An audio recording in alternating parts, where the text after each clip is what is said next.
Welcome back viewers. हम दोबारा वापस आ चुके हैं और हम अपने टॉपिक को आगे बढ़ाएंगे और जानना चाहेंगे कि आज के दौर की ख़वातीन जो हैं, आपने जैसे बताया कि रूथ को बहुत सारे मसाइल दरपेश आए, बहुत सारी आजमाइशें आए। आज की ख़वातीन रूथ के किरदार से क्या सीख सकती हैं? बहुत सारी बातें हैं जो रूथ के किरदार से सीखी जा सकती हैं, लेकिन बेसिकली मैं कुछ बातें जो ख़ास तौर पर उनकी ख़ानदानी ज़िंदगी के एतबार से करना चाहूँगी कि आजकल की औरतें जो हैं वो ख़ानदानी ज़िंदगी में बहुत ज़्यादा रुकावट का, मुश्किल का और कभी कभी ख़ानदानी ज़िंदगी को तबाह करने का भी वसीला बनती हैं। कहा जाता है कि औरत ही ख़ानदान को बनाती है, लेकिन कभी कभी औरत ही ख़ानदान को बिगाड़ने का बाइस भी बनती है। बिल्कुल सही कहा आपने। तो मैं इसमें देखती हूँ कि किस तरीके से उसने अपनी ख़ानदानी ज़िंदगी को समेट के रखा है और कैसे उसने अपनी ख़ानदानी ज़िंदगी में जो है वो हमेशा अपने जो रिश्ते हैं उनकी पासदारी की है, उनके साथ वफ़ादारी का इजहार किया है। तो मैं उसको रूथ को एक वफ़ादारी का पैकर के तौर पर भी पेश करना चाहूँगी कि भाई वो एक वफ़ादारी का पैगंबर नज़र आती है, एक ऐसी औरत नज़र आती है जो ख़ानदानों में वफ़ादारी के अंसर को नुमाया करती है, उभारती है और लोगों को मोटिवेट करती है कि वो भी अपनी ख़ानदानी ज़िंदगी में इस चीज़ को रखें, क्योंकि आजकल के दौर में ये बेवफाई का जो अंसर है ये बहुत ज़्यादा नज़र आता है। सही कहा आपने। और फिर एक और चीज़ भी हम रूथ के किरदार से देख सकते हैं कि खुदावन के साथ वफ़ादारी के साथ जब आप चलते हैं, ना सिर्फ अपने ख़ानदानों के साथ बल्कि खुदावन के साथ भी जब आप वफ़ादारी के साथ चलते हैं तो खुदावन आपको बहुत सारी बरक़ात से नवाजता है। इसमें जिस्मानी और रूहानी दोनों तरह की नज़र आती हैं और हम रूथ की ज़िंदगी में देखते हैं कि उसको जिस्मानी बरक़ात भी मिली हैं, कैसे उसकी ज़िंदगी दोबारा से बहाल हुई है, उसका शोहर जो है वो दोबारा से मिल गया है, उसकी अज़दवाजी ज़िंदगी बहाल हुई है। फिर इसके साथ साथ उसकी औलाद भी हुई है और इतनी खूबसूरत औलाद हुई है कि बाइबल मुक़द्दस में उसको ख़ास दर्जा दिया गया है कि उससे उबेद पैदा हुआ और उबेद से फिर यस्सी और यस्सी से फिर दाऊद जो है वो पैदा हुआ है। तो फिर इस एतबार से हम देख सकते हैं कि उसको खुदावन ने जिस्मानी और रूहानी हर तरह की बरकतें दी हैं और बाइबल मुक़द्दस में उसको एक अहम औरत की हैसियत से, एक ऐसी औरत की हैसियत से पेश किया गया है जो कि तमाम औरतों में अफजल भी नज़र आती है एक किस्म से। तो ये एक खूबसूरत मिसाल हमें नज़र आती है। और रूथ के जब मैं नाम के मायने को देख रही थी तो इसके नाम का जो मतलब है वो फ्रेंडली है, और हिब्रू में इसको देखें तो इसका मतलब है कि फ्रेंडशिप करने वाली या दोस्ताना ताल्लुक़ रखने वाली, मिलनसार। तो ये उसके सारे किरदार में नज़र आती है और इसके साथ साथ हम देखते हैं कि उसने इसी चीज़ को पेश भी किया है कि किसी तरह से हमें मिलनसार रहना है, हमें एक दूसरे के साथ अच्छे ताल्लुकात में आगे बढ़ना है। मैं जब रूथ की ज़िंदगी को देखती हूँ तो मैंने यही सीखा अभी कि औरत के लिए बहुत मुश्किल होता है अपने मुल्क को छोड़कर, क्योंकि रूथ का जैसे आपने जिक्र किया, मोआब से एक नए शहर में आना और अपने उस तमाम तर्ज़ ज़िंदगी को छोड़कर एक नए खुदा के बारे में रूथ ने जाना और आकर अपने नए ख़ानदान में इतनी वफ़ादारी से ज़िंदगी बसर की और उसकी इन तमाम नेमतों को, उनको खुदा ने जो नेमतें बख्शी, वो बहुत गरीब और मुफलिसी की ज़िंदगी गुजार रही थी। लेकिन जब वो अपने इस नए मुल्क में आई तो वहाँ उन्हें अज़दवाजी ज़िंदगी की शुरुआत भी मिली और वो गरीब से एक अमीर खातून में तब्दील हो गई। तो ये वो सारे तोहफ़े और बरक़ात थे जो खुदा ने रूथ को वफ़ादारी के लिए अता किए थे। ये इन तोहफ़ों से रूथ हमारे लिए एक बहुत बड़ा नमूना बन जाती है कि हमें भी अपने ख़ानदानों में वफ़ादारी के साथ रहना है। मैं खायशा जी आपसे कुछ आपके बारे में भी जानना चाहूँगी। आपने बहुत अच्छा हमें रूथ के बारे में बताया, बहुत बहुत शुक्रिया आपका। और रूथ के किरदार के बारे में आज जानकर बहुत सारी ख़वातीन ने, स्पेशली बहुत सारी ख़वातीन ने ख़ानदानी ज़िंदगी के बारे में बहुत सारी बातें जानी होंगी, किस तरह अपने ख़ानदान के साथ हमें वफ़ादार रहना चाहिए और अपनी वफ़ादारी से हमें क्या क्या तोहफ़े खुदा की तरफ से मिलते हैं ये भी। मैं आपके बारे में जानना चाहूँगी, कुछ अपने बारे में बताएं, आप क्या कर रही हैं और अपनी एक्टिविटीज़ के बारे में कुछ बताइए। मैं ओपन थियोलॉजिकल सेमिनरी में एज ए यूथ कोऑर्डिनेटर खिदमत सर अंजाम दे रही हूँ। एक पूरा डिपार्टमेंट है ओपन थियोलॉजिकल सेमिनरी का कि जिसमें हमने ख़ास करिकुलम तैयार किया है टीनेजर्स के लिए जिनकी उम्र 11 साल से 18 साल है। ان کے لیے ایک کریکلم تیار کیا گیا ہے جس کو ہم کہتے ہیں Christian education curriculum for ten agers, مسیحی تعلیم کا نصاب برائے نوعمر افراد. اور یہ میں کی سیریز کے ساتھ ہے، میں اور میرا خدا، میں اور میری بائبل، میں اور میرا خاندان، میں اور میری شناخت، میں اور میری کلیسیا، میں اور میرا ماحول، میں اور میری اخلاقیات، اور میں اور میرا معاشرہ، اور میں اور میرا ایمان. تو یہ 10 کتابوں پر مشتمل ہے. اور یہ کریکلم جو ہے وہ اس لیے ڈیزائن کیا گیا تاکہ ہمارے جو ٹین ایجرز ہیں وہ خاص طور پر گمراہی کی راہ سے جو ہے وہ بچ سکیں اور وہ اپنی پہچان خداوند کی نظر میں جو ہے وہ دیکھ سکیں. اور اس اعتبار سے ہم 2 باتیں اس میں دیکھتے ہیں کہ نوجوان روحانی طور پر ترقی کریں اور پھر معاشرے کے سرگرم رکن کے طور پر سامنے آئیں تو وہ اچھے پاکستان کے شہری بنیں. زبردست. مطلب آپ بہت سارے نوجوانوں کو موٹیویٹ کرنے کا کام کر رہی ہیں اور انہیں مسیح یسوع کی طرف واپس لا رہی ہیں. اور میں سوچتی ہوں کہ یہ ایک بڑی خدمت ہے. کبھی کبھی سوچا جاتا ہے کہ ٹین ایجرز جو ہیں یہ تو بڑے اگنورڈ پیپل ہیں، ان کے ساتھ کوئی تعلق نہیں رکھنا چاہیے، لیکن ایک چھوٹی خدمت ہے. لیکن میں سوچتی ہوں کہ یہ ایک بہت بڑی خدمت ہے. یہ ٹین ایجرز ہی دراصل کل کے معمار ہیں. ہاں جی. تو اس اعتبار سے یہ میری خدمت ہے پاکستان میں کہ میں یوتھ کے ساتھ، خاص طور پہ ٹین ایجرز کے ساتھ کام کر رہی ہوں. مس خواہشہ، ہم نے بائبل کے میں سے آپ نے ہمیں کردار کے بارے میں بتایا، آپ اپنے بارے میں بتائیں، آپ کا پسندیدہ بائبل کا کردار کون سا ہے؟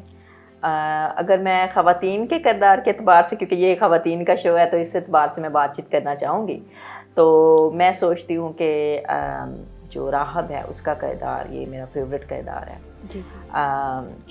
کیونکہ جو ہے وہ ایک ایسی عورت تھی جو کہ لوگوں کو اتنی پسند نہیں آ سکتی ہے نا، کیونکہ وہ فحاشہ کہلائی گئی قصبی ہے، گنہگار عورت ہے، لیکن وہ کس طرح سے خداوند کی لوگوں کو بچاتی ہے.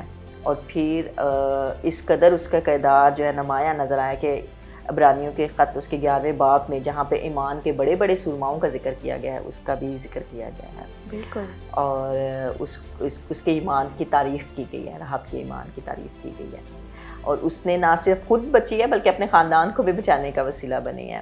تو یہ میں سوچتی ہوں کہ یہ کردار بہت زیادہ اچھا کردار ہے جو خداوند کی محبت کو بھی پہچانتا ہے اور اس کے ساتھ ساتھ یہ بھی ہمیں چیلنج دیتا ہے کہ ہمیں کیسے خداوند پر یقین رکھنا ہے، بھروسہ رکھنا ہے. ایک نیا پہلو آپ نے راہب کے جو ہے اس کے کردار کے بارے میں ہمیں بتایا ہے. اپنے نام کے بارے میں کچھ بتائیں. آپ کا نام بہت خاص ہے، کیا مطلب ہے آپ کے نام کا؟ میرے نام کا مطلب جو ہے وہ ہمبل ہے، عاجز. خاشیہ میرا نام ہے. میرے ابو نے میرا نام رکھا اور انہوں نے بڑے جو ہے نا وہ سوچ سمجھ کے نام رکھا. اس ٹائم میں روزے چل رہے تھے، روزوں کا ایام تھے، تو میرے ڈیڈ نے کہا کہ یہ روزوں کا سیزن ہے تو سارے لوگ خاکسار ہوتے ہیں، عاجز ہوتے ہیں، تو خداوند کا ڈر اور خداوند کا خوف مانتے ہیں. تو انہوں نے پھر یہ عبرانی جو عربی ورڈ ہے اور اس سے خاشین سے خاشیہ جو ہے نا وہ کہ خداوند سے ڈرنے والی، خداوند کا خوف رکھنے والی، ہمبل، عاجز.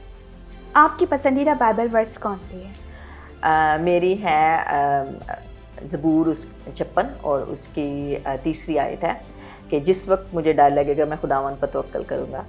تو یہ آیت مجھے بچپن سے بڑی فیوریٹ ہے کیونکہ میں اپنے آپ کو سمجھتی تھی کہ میں بڑی ڈرپوک سی ہوں، بڑی بزدل سی ہوں، لیکن خداوند نے جو ہے وہ میرے سارے ڈر کو، سارے خوف کو دور کیا ہے. بالکل. تو میں سوچتی ہوں کہ یہ والی آیت جو ہے میری زندگی کا حصہ ہے. اور ابھی بھی جب کبھی بھی مجھے چیلنج کوئی بھی فیس کرنا پڑتا ہے اور پھر اس ٹائم پہ میں یہی دہراتی ہوں جس وقت مجھے ڈر لگے گا میں خداوند پر توکل کروں گی. تو یہ میری آیت جو ہے نا وہ فیوریٹ ہے. زبردست. کوئی ایسا گیت یا زبور جو آپ کا پسندیدہ ہو اور مشکل وقت میں وہ آپ گنگناتی ہوں؟ انجیل کو پھیلانا یہ کام ہمارا ہے.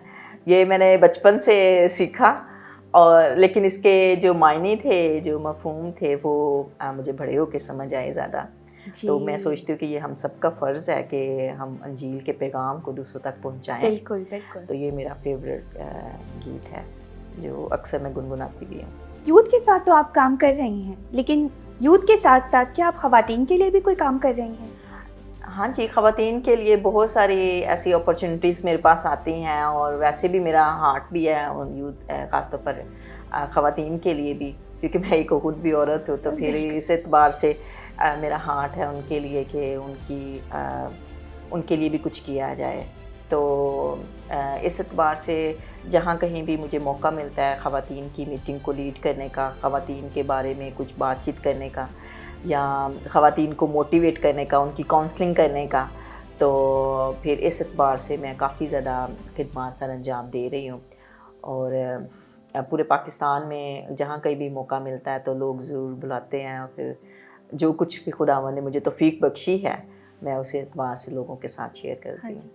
आप नेशनल और इंटरनेशनल लेवल पर पाकिस्तान को रिप्रेजेंट कर चुकी हैं, तो अपने इन तजर्बात के बारे में कुछ बताएं।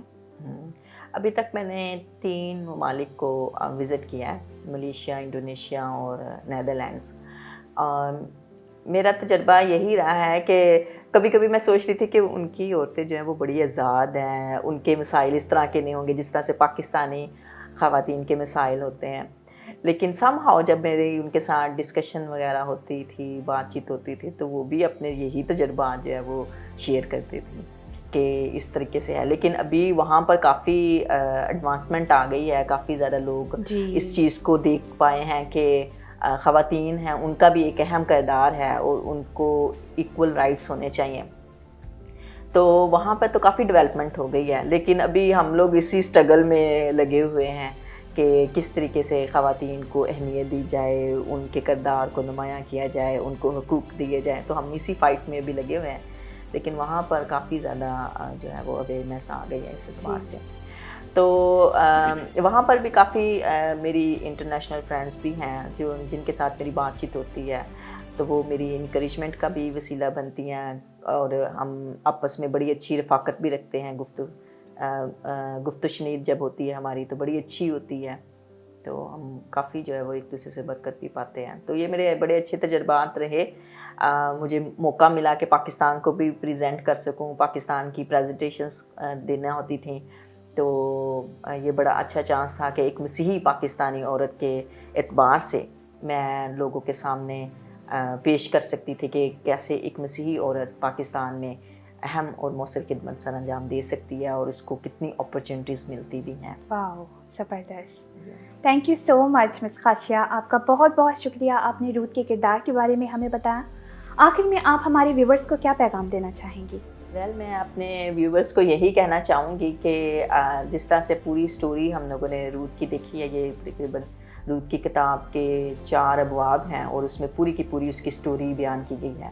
इसके साथ साथ मत्ती की अंजील में भी रूथ के किरदार को हाईलाइट किया गया है, अगरचे चंद अल्फाज में उसको बयान किया गया है, लेकिन फिर भी हम देखते हैं कि रूथ का किरदार बाइबल मुक़द्दस में एक ऐसा किरदार है जो कि हमें ये नसीहत करता है, ये हमें तालीम देता है कि कैसे हम खुदावंद के साथ और अपने ख़ानदान के साथ वफ़ादारी का इजहार कर सकते हैं। और फिर इसके साथ साथ रूथ जो है वो एक मेहनत कश औरत के तौर पर भी नज़र आती है। तो आज की औरतें जो है वो मेहनत से काफ़ी ज़्यादा जान जो है वो चुराती हैं, तो उनके लिए ये होता है कि हर तरह की फैसिलिटीज़ हमारे पास मौजूद हों। तो मैं औरतों को ये पैगाम देना चाहती हूँ कि ज़रूर मेहनत का दामन जो है वो हाथ से जाने ना दें। और इंसाल की किताब उसकी 31वें बात में बड़ी खूबसूरती के साथ औरत की एक तस्वीर को पेश किया गया है जो बड़ी मेहनत के साथ अपने ख़ानदान को, अपने घर को चलाती है, बनाती है। तो मैं यही कहना चाहूँगी कि आप ज़रूर मेहनत करें और अपने ख़ानदान के लिए करें, अपनी कलीसिया के लिए करें, तो खुदावन जो है वो उसमें बरकत भी देगा। खुदावन जिस्मानी और रूहानी दोनों तरह से बरक़ात उनको से आपको नवाजेगा। तो इसलिए कभी भी मेहनत से शर्माए ना, मेहनत करें, खुदावन आपको ज़रूर फल देगा। God bless you. Thank you so much miss हाशिया, आपका बहुत बहुत शुक्रिया। आपने बहुत अच्छा हमें टीचिंग दी, बहुत अच्छा पैगाम दिया और दिल की गहराइयों से हमारी नेक तमन्नाएं आपके साथ हैं। हमारे स्टूडियोज़ आपके लिए दरवाजे खुले हैं, हम आइंदा भी आपको मदद करते रहेंगे अपने स्टूडियो में। और अजीज़ों, अभी जो है वक्त है जाने का, तो हमें दीजिए इजाज़त। हम मिलेंगे आपको एक नए प्रोग्राम में एक नए मेहमान के साथ, अपने इसी प्रोग्राम ख़वातीन बाइबल में होशाना टीवी के संग। हम मिलेंगे आपको अपने नए प्रोग्राम में एक नए मेहमान के साथ। तो हमें दीजिए इजाज़त, देखते रहिएगा हमारा प्रोग्राम ख़वातीन बाइबल होशाना टीवी के संग। God bless you all.